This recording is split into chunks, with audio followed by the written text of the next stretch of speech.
ఆచా coding tutor training ఇచ్చి permanent IT job ఇస్తారు. 9697969788.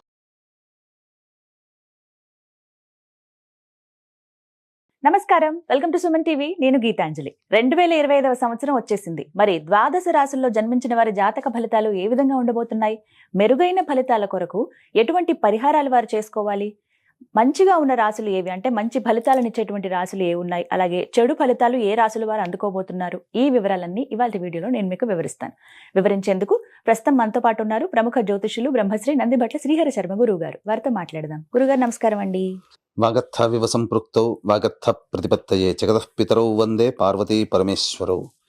సదాశివ సమారంభాం శంకరాచార్య మధ్యమాం అస్మదాచార్య పర్యంతం వందే గురు పరంపరాం. ఆదిత్యాయ చ సోమాయ మంగళాయ బుధాయ చ గురు శుక్ర శనిభ్యశ్చ రాహవే కేతవే నమః. శృంగేరి జగద్గురు పీఠాధిపతులకి, కంచి పీఠాధిపతులకి నమస్కారములు తెలియచేసుకుంటూ కార్యక్రమాన్ని ప్రారంభిద్దాం.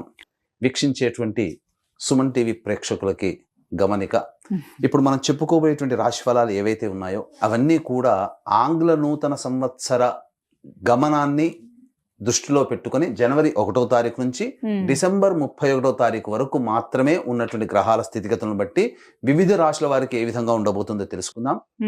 మనకు సాంప్రదాయానుసారంగా వచ్చేటువంటి ఉగాది నుంచి ప్రారంభమయ్యేటువంటి రాశి ఫలితాలని, అనగా వచ్చే విశ్వావసునామ సంవత్సరానికి సంబంధించి ఉగాది ప్రారంభమయ్యడానికి అంటే ముందుగా మళ్ళీ ఆ యొక్క ఉగాది సందర్భంగా మళ్ళీ వివిధ రాశుల వారికి సంబంధించి రాశుల ఫలితాలు ఇవ్వడానికి ప్రయత్నం చేస్తాను.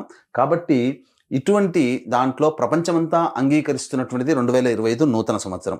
అదేవిధంగా మనము కూడా ఆంగ్ల నూతన సంవత్సరం అనేటువంటి భావనతో ఈ యొక్క కార్యక్రమం చేస్తున్నాం. అదే ఉగాది నాడైతే మార్చి 29వ తారీఖు నుంచి మళ్ళీ 2026-28 వరకు ఉండేటువంటి గమనం వరకు ఉండేది చెప్పేటువంటిది. అవి మనం మరియు వీడియోలో తెలియజేసుకుందాం. అదే అడగబోతున్నాను గురుగారు. అంటే సాధారణంగా ఒకటే ప్రశ్న అడుగుతారు, ఉగాది కదా అసలు చెప్పాలి జాతక ఫలితాలు అనేవి, ఈ లోపు ఏంటి అంటే ఒక సాంప్రదాయంగా అది కొనసాగిపోతుంది. అంటే మనకేమని చెప్పబడింది అంటే, ధర్మం ఏం చెప్పబడింది శాస్త్రంలో అంటేనమ్మా, ప్రపంచమంతా ఏది ఒక విషయం గురించి ఒక తాటి మీద ఉంటుందో అది ధర్మమే కూర్చుంటుంది, శాస్త్రమే కూర్చుంటుంది. ఇక మరి ద్వాదశ రాశుల వారి జాతక ఫలితాలు తెలుసుకుందాం. ముందుగా గ్రహస్థితులు ఏ విధంగా ఉన్నాయో తెలియచేస్తారా? జనవరి 1, 2025 నుంచి. ఇక గ్రహస్థితిలో గనక గమనించుకున్నట్లయితే ముఖ్యంగా గురువు 9th మే వరకు కూడాను ఈ వృషభ రాశిలో సంచారం చేస్తున్నాడు. 9th మే నుంచి మిథున రాశిలోకి సంచారం, 9th మే నుంచి సెప్టెంబర్ 27వ తారీఖు వరకు. ఇక సెప్టెంబర్ 28 నుంచి నవంబర్ 11వ తారీఖు వరకు కర్కాటక రాశిలో. ఇక నవంబర్ 12వ తారీఖు నుంచి డిసెంబర్ 28 వరకు కర్కాటక రాశిలోనే వక్రీకరించే స్థితి పొంది ఉండడం. ఇక శని భగవాన్ల వారిని కనుక చూసుకున్నట్లయితే 15 ఏప్రిల్ వరకు కుంభరాశిలో సంచారం చేస్తున్నారు. 16 ఏప్రిల్ నుంచి అక్టోబర్ 9వ తారీఖు వరకు మీనరాశిలో సంచారం. ఈ మధ్య కాలంలో జూలై 8వ తారీఖు నుంచి వక్రీకరించి మీనరాశిలోనే సంచారం చేస్తున్నాడు.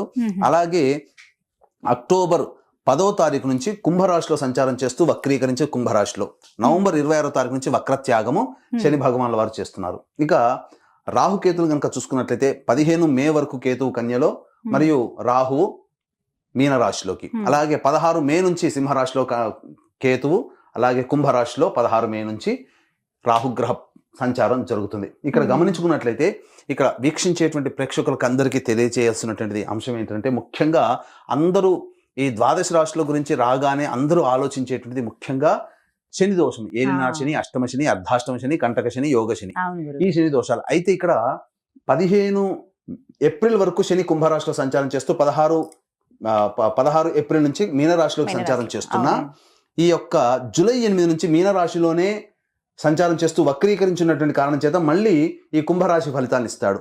అక్టోబర్ 10న కుంభరాశిలోనే వక్రీకరించి ఉన్నటువంటి స్థితిగతుల చేత ఏమవుతుంది, మళ్ళీ మకర రాశి ఫలితాన్ని శని భగవానులు ఇస్తారు. కాబట్టి అర్థం చేసుకోవాల్సినటువంటి అంశం ఏంటంటే, ఎవరికి కూడాను ఈ సంవత్సరం శని భగవానుడు యోగదాయకంగా పూర్తిగా లేడు.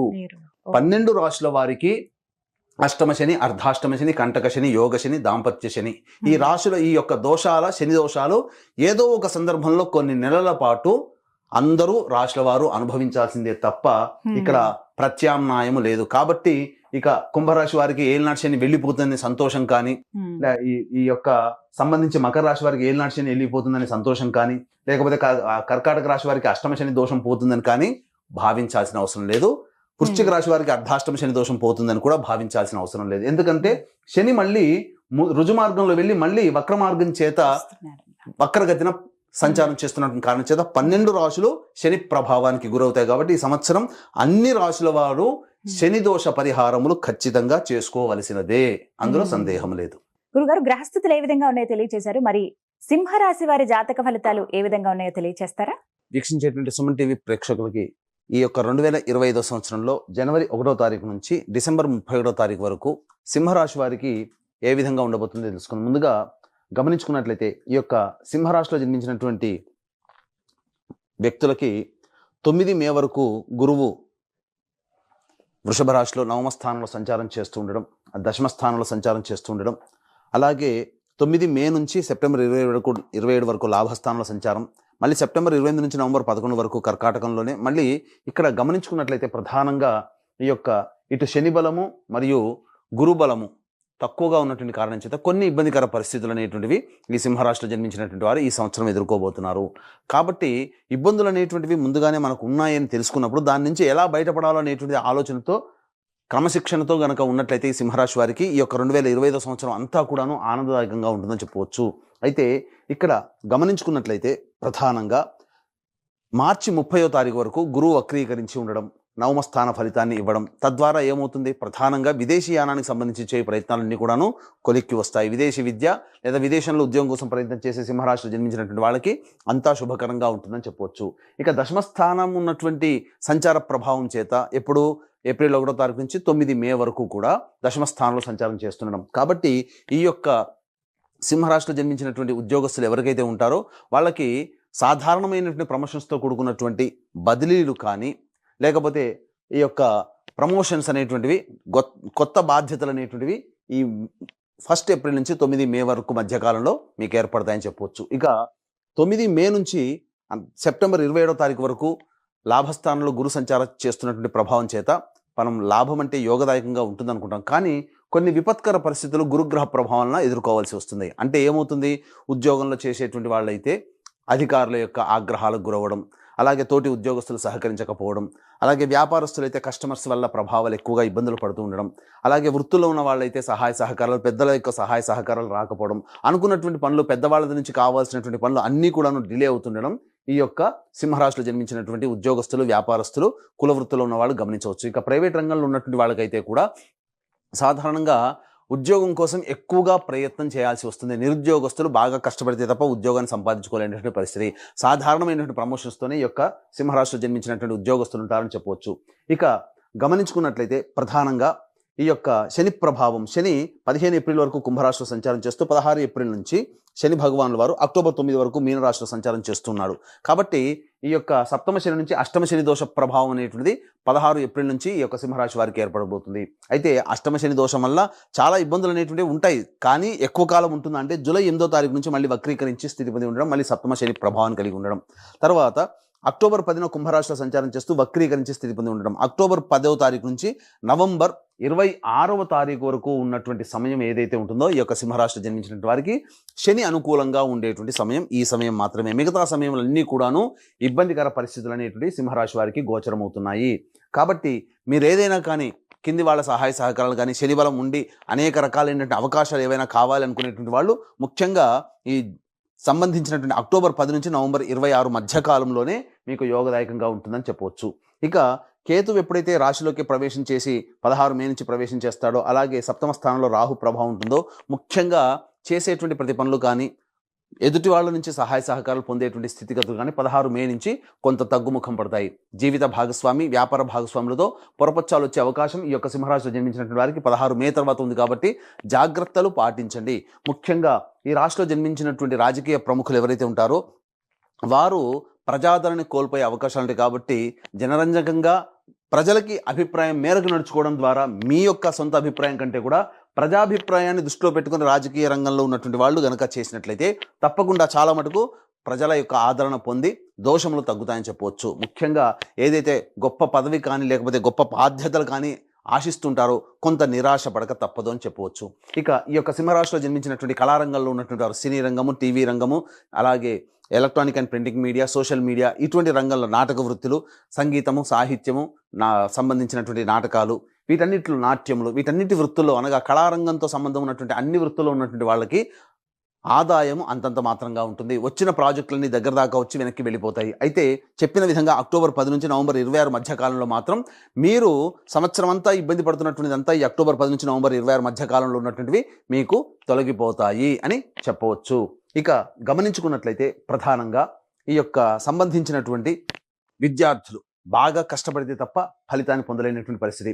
గురుగ్రహ ప్రభావము మనకు ఈ యొక్క సింహరాశిలో జన్మించినటువంటి వారికి సెప్టెంబర్ 27వ తారీఖు మే 9 నుంచి సెప్టెంబర్ 27వ తారీఖు మధ్య కాలంలో అనుకూలంగా లేని కారణం చేత కొన్ని ఇబ్బందికర పరిస్థితులు. కాబట్టి విదేశీయానం విదేశీ ప్రయత్నం చేసేటప్పుడు ఆచితూచి స్పందించండి. దైవానుగ్రహాన్ని పెట్టుకొని ఈ మే 9 నుంచి సెప్టెంబర్ 27 మధ్య కాలంలో కనుక మీరు ప్రయత్నం చేస్తే అనుకున్న విధంగా విదేశీయానము చేయవచ్చు.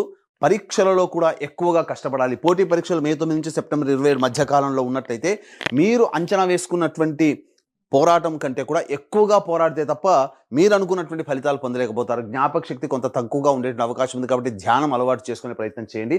అయితే మే 9 లోపల ఏవైతే పోటీ పరీక్షలు ఉంటాయో వాటిట్లో మాత్రం మీరు సంపూర్ణమైనటువంటి విజయాన్ని పొందుతారని చెప్పవచ్చు. ఇక ఈ యొక్క సింహరాశిలో జన్మించినటువంటి రైతులకైతే ప్రధానంగా గమనించుకున్నట్లయితే 2 పంటలు అనేటువంటివి సాధారణమైనటువంటి లాభాలు అనేటువంటివి పొందుతారు. కాబట్టి అత్యాశకు పోయి కొత్త పంటలు వేయడం లేదా కమర్షియల్ పంటలు వేయడం తద్వారా ఉన్న లాభం కంటే నష్టం ఎక్కువగా వచ్చే అవకాశం ఉంది. కాబట్టి తెలిసిన పంటలోనే మీరు పూర్వం వల్లనే మీరు వేసుకున్నట్లయితే ఈ యొక్క సంవత్సరం కొంతవరకు మీరు కష్టాలు నష్టాల నుంచి బయటపడవచ్చు అని చెప్పవచ్చు. అయితే ప్రధానంగా డబ్బులు అనేటువంటిది ఈ మే 9 నుంచి సెప్టెంబర్ 27 మధ్య కాలంలో ఎవరికి అప్పుగా ఇవ్వకండి. లేదా రాని బాకీలు వసూలు కావడం కోసం చాలా కష్టపడాల్సి వస్తుంది. ఈ యొక్క సందర్భంగా మీకు గమనించుకున్నట్లయితే ప్రధానంగా ధనానికి సంబంధించినటువంటి ఏవైతే ఉంటాయో అవి ప్రధానంగా సెప్టెంబర్ 28 నుంచి నవంబర్ 11 మధ్య కాలంలో పుణ్యక్షేత్ర సందర్శనము కానీ లేకపోతే ఎన్జిఓ కార్యక్రమాలకి మీ డబ్బు వినియోగిస్తున్నారు. అంటే సేవా దృక్పథంతో మీ యొక్క డబ్బులు ఖర్చు అవుతాయని చెప్పవచ్చు.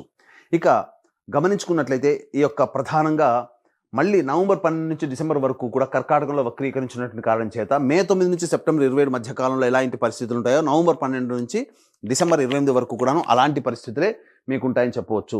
ఇక ముఖ్యంగా గమనించుకున్నట్లయితే ఉద్యోగస్తులు నిరుద్యోగస్తులు కానీ ఉద్యోగం లభించడం కోసం ఏ సమయంలో మీరు ప్రయత్నం చేయాలి. ఆల్రెడీ ఉద్యోగం చేస్తుంటారు, కొత్త ఉద్యోగం కోసం ప్రయత్నం చేస్తున్నట్లయితే ఏ సమయంలో ప్రయత్నం చేస్తే లాభసాటిగా ఉంటుంది అనుకున్నటువంటిది ఉద్యోగం లభిస్తుంది అంటే కొన్ని విషయాలు మీకు తెలియజేస్తాను. ప్రధానంగా జనవరి 11 నుంచి ఫిబ్రవరి 11 మధ్య కాలంలో అద్భుతమైన కాలము, నూతన ఉద్యోగ ప్రాప్తి అనేటువంటిది లభిస్తుంది. లేదా కొత్త ఉద్యోగం కోసం ప్రయత్నం ఈ సమయంలో చేస్తే చాలా బాగుంటుంది. అలాగే ఇంకొక సమయం ఏంటంటే మే 13 నుంచి జూన్ 14 మళ్ళీ జూలై 15, మే 13 నుంచి జూలై 15 మధ్య కాలము అద్భుతమైనటువంటి సమయం. ఈ సమయంలో కూడా మీరు కొత్త ఉద్యోగం కోసం ప్రయత్నం చేయొచ్చు. నిరుద్యోగస్తులకి ఈ యొక్క మే 13 నుంచి జూలై 15 మధ్య కాలంలో ఉద్యోగం లభించే అవకాశం ఉంటుంది. ఇక మళ్ళీ ఎప్పుడు ఉంటుంది మళ్ళీ ఈ సంవత్సరంలోనంటే అక్టోబర్ 16 నుంచి నవంబర్ 15 మధ్య కాలంలో మీరు ఏదైతే కొత్త ఉద్యోగం కోసం ప్రయత్నం చేస్తారో కొత్త ఉద్యోగంలో మీరు రాణించేటువంటి అవకాశం ఉంటుంది.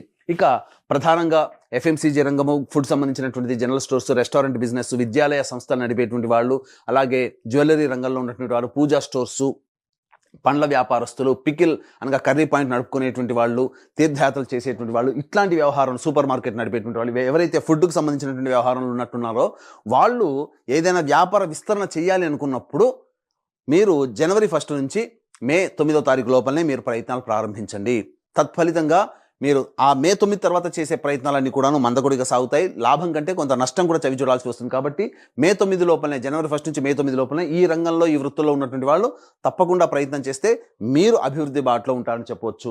ఇక చర్మ సంబంధమైనటువంటి చర్మ సంబంధమైనటువంటి వ్యాపారస్తులు, స్టీల్ వ్యాపారస్తులు, ఐరన్తో వ్యాపారం చేసేటువంటి వాళ్ళు, ఎడిబుల్ ఆయిల్స్, అలాగే సంబంధించి ఆటో ఆయిల్స్ రంగంలో ఉన్నటువంటి వాళ్ళు, ఐరన్తో ఉన్నటువంటి ఏ వృత్తిలో ఉన్నటువంటి వాళ్ళైనా కానీ ప్రధానంగా అక్టోబర్ 10 నుంచి నవంబర్ 26 మధ్య కాలంలో ఉన్నటువంటి సమయం అద్భుతంగా ఉంటుంది. ఈ సింహరాశిలో జన్మించినటువంటి వారికి నూతన ప్రయత్నాలు అనేటువంటి చేయకుండా ఉండడమే మేలు అనేటువంటి విషయాన్ని గమనించుకోవాలి. ఈ యొక్క సింహరాశిలో జన్మించినటువంటి వారికి ప్రధానంగా మే 9వ తారీఖు లోపల లాయర్లుగా ఉన్నటువంటి వాళ్ళకి ప్రమోషన్స్ అనేటువంటి ఉంటాయి, పదవి లభిస్తుంది. అలాగే రియల్ ఎస్టేట్ రంగంలో ఉన్నటువంటి వారు కొత్త ప్రాజెక్టులు చేపట్టకపోవడమే చాలా మంచిది అనేటువంటి విషయాన్ని గమనించుకోవాలి. ఉన్న ప్రాజెక్టుని కంటిన్యూ చేసుకుంటూ ఏదైనా కానీ అభ్యంతరంగా ఇంకా నిరభ్యంతరంగా చేయాలి, తప్పదు, గత్యంతరం లేని పరిస్థితుల్లో వ్యాపార విస్తరణ చేయాలని అంటే ఎక్కువ డబ్బుని అప్పుగా తెచ్చి మాత్రం చేయకండి. ఉన్న దాంతోనే మీరు సర్దిపుచ్చుకునే విధంగా ఈ సంవత్సరం గడుపుకున్నట్లయితే సింహరాశిలో జన్మించినటువంటి రియల్ ఎస్టేట్ వ్యాపారస్తులు, లాయర్ సంబంధించినటువంటి వాళ్ళు, మైనింగ్ వ్యాపారస్తులు, వీళ్ళందరూ కూడా ఎలక్ట్రికల్ అండ్ ఎలక్ట్రానిక్స్ రంగంలో ఉన్నటువంటి వారు వీళ్ళందరికీ కూడాను యోగదాయకంగా ఉంటుంది. ఎప్పుడు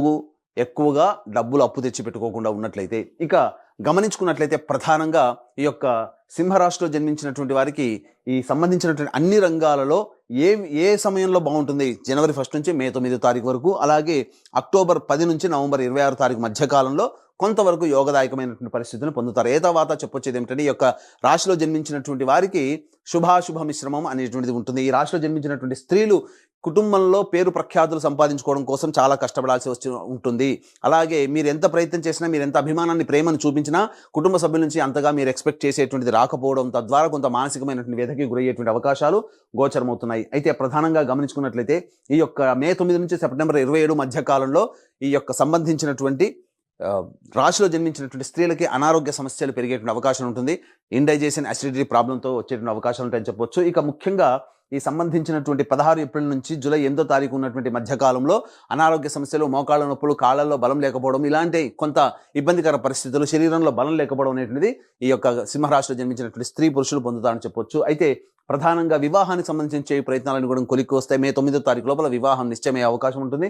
మళ్ళీ ఇంకా ఎప్పుడు ఇలాంటి అవకాశం ఉంటుంది అని అనుకుంటే, ప్రధానంగా జూలై 8 తారీఖు నుంచి అక్టోబర్ 10 తారీఖు వరకు ఉన్నటువంటి సమయం వివాహానికి అనుకూలంగా ఉండేటువంటి సమయంగా చెప్పవచ్చు. కాబట్టి మే 9 లోపలైనా, జూలై 8 నుంచి అక్టోబర్ 10 తారీఖు లోపలైనా కానీ వివాహానికి అనుకూలంగా ఉంటుంది. అయితే ప్రధానంగా ఈ యొక్క రాశిలో జన్మించినటువంటి దంపతుల మధ్య లేదా వ్యాపార భాగస్వాముల మధ్య కొంత పొరపచ్చాలు వచ్చే అవకాశం ఉంది. కాబట్టి మాటని తక్కువగా వాడుకుంటూ లౌక్యంతో వ్యవహరించినట్లయితే జీవిత భాగస్వామితోనూ, వ్యాపార భాగస్వామితోనూ అంతగా ఇబ్బందికర పరిస్థితులు అనేటువంటి ఎదురవవు. ఏ తర్వాత ఈ యొక్క సింహరాశిలో జన్మించినటువంటి వారికి సామాన్యమైనటువంటి యోగదాయకమైనటువంటి పరిస్థితులే ఉంటాయని చెప్పవచ్చు. సింహరాశి వారు మెరుగైన ఫలితాలు పొందాలంటే గనక ఎటువంటి పరిహారాలు చేసుకుంటే మంచిదంటారు? ఈ సింహరాశిలో జన్మించినటువంటి వారు ప్రతిరోజు కూడాను కాలభైరవాష్టక పారాయణము, రుద్ర కవచము అనేటువంటిది కనుక పారాయణం చేసుకున్నట్లయితే చక్కగా సమస్యలన్నీ కూడా సమతిపోతాయని చెప్పవచ్చు. అయితే ఇక్కడ ప్రధానంగా ఈ యొక్క సింహరాశిలో జన్మించినటువంటి వారికి ఈ సంవత్సరం వారి యొక్క సంకల్పం అనేటువంటిది నెరవేరాలి. అంటే వాళ్ళకి జీవితం యోగదాయకంగా ఉండాలి, గత సంవత్సరం కంటే ఇంకా మెరుగైన స్థితిలో ఉండాలి అనేటువంటి యొక్క ఉద్దేశంతో ఈ యొక్క సింహరాశిలో జన్మించినటువంటి వారికి ప్రధానంగా ప్రభావం ఎలా ఉంటుంది, సింహరాశి వారి ప్రభావం ఎలా ఉంటుంది అని అంటే, వివాహం అయితే గనక భార్య లేదా భర్త జాతకము, పిల్లల జాతకాలు మీ మీద ప్రభావం ఉంటుంది. అలాగే వివాహం కాకపోతే తల్లిదండ్రులు, తోడబుట్టిన వాళ్ళ జాతకం ప్రభావం కూడా మీ మీద ఉంటుంది. కాబట్టి ఈ యొక్క సింహరాశిలో జన్మించినటువంటి వారికి చక్కగా దైవానుగ్రహం తక్కువగా ఉన్నటువంటి కారణం చేత దైవానుగ్రహం అందరికీ అందించాలనేటువంటి ఒక సదుద్దేశంతో ఈ 2025 సంవత్సరంలో మీ రెజల్యూషన్స్ అన్నీ కూడాను పూర్తి చేయించాలనేటువంటి సదుద్దేశంతో ఈ యొక్క జనవరి 13వ తారీఖు రోజున అద్భుతమైనటువంటి రోజు, పుష్య పౌర్ణమి రోజు, ఆ రోజున శ్రీకారం చుట్టబోతున్నాం. ప్రతి నెల ఒక్కొక్క పుణ్యక్షేత్రంలో మీ కుటుంబ సభ్యుల గోత్రనామాదులతో సర్వదోష నివారణ పూజలు, హోమాలు అనేటువంటి చేయించడం జరుగుతుంది. అలాగే శని ప్రభావము 12 రాశుల వారికి ఉంటుంది. కాబట్టి గత జన్మ కర్మదోష నివారణార్థమై హోమాది కార్యక్రమాలు ప్రతి నెల ఒక్కొక్క పుణ్యక్షేత్రంలో ఒక్కొక్క రోజున చేయించడం జరుగుతుంది మీ కుటుంబ సభ్యుల గోత్రనామాలతో. వీరికి సంబంధించినటువంటి వివరాలకి సంబంధించినటువంటి రిజిస్ట్రేషన్ వివరాలు కార్యక్రమ తదనంతరం కాంటాక్ట్ చేసి తెలుసుకోవచ్చు. అలాగే తండ్రి వైపు, భర్త వైపు 6 తరాలు, తల్లి వైపు, భార్య వైపు 3 తరాల్లో ఏమైనా కుటుంబంలో దుర్మరణాలు ఉన్నా, అలాగే liver problem, kidney problem, cancer రోగాలతో మరియు 60 సంవత్సరాల లోపల మీ కుటుంబ సభ్యులు ఏ విధంగానైనా చనిపోయినా వాటిని పితృదోషం అని అంటారు. కాబట్టి ఇటు పితృదోష నివారణకి ప్రతి నెల కూడాను పితృదోష నివారణ కార్యక్రమాలు జరిపించడం జరుగుతుంది. అవకాశం ఉన్న వాళ్ళు కార్యక్రమ తదనంతరం కాంటాక్ట్ చేసి తెలుసుకోవచ్చు. ఇక ఈ యొక్క సింహరాశిలో జన్మించినటువంటి వారికి మీకు ఏవైతే ఈ చెప్పబడినటువంటి ఫలితాల కంటే ఇంకా విభిన్నంగా మీ యొక్క జన్మజాతకం ఉందనంటే, మీ యొక్క జన్మజాతకంలోని నడుస్తున్నటువంటి గ్రహ దశాంతర దశల యొక్క ప్రభావాలు. కాబట్టి దగ్గరలోని మంచి ఉపాసనాపరులైనటువంటి జ్యోతిష్యులను సంప్రదించి వారి సలహాలు, సూచనలు కనుక పాటించినట్లయితే మరింత మెరుగైన జీవితాన్ని పొందుతారని ఆశిస్తూ సర్వం శ్రీ ఉమామహేశ్వర పరబ్రహ్మార్పణమస్తు. చాలా చక్కగా వివరించారు గురువు గారు. ధన్యవాదాలండి.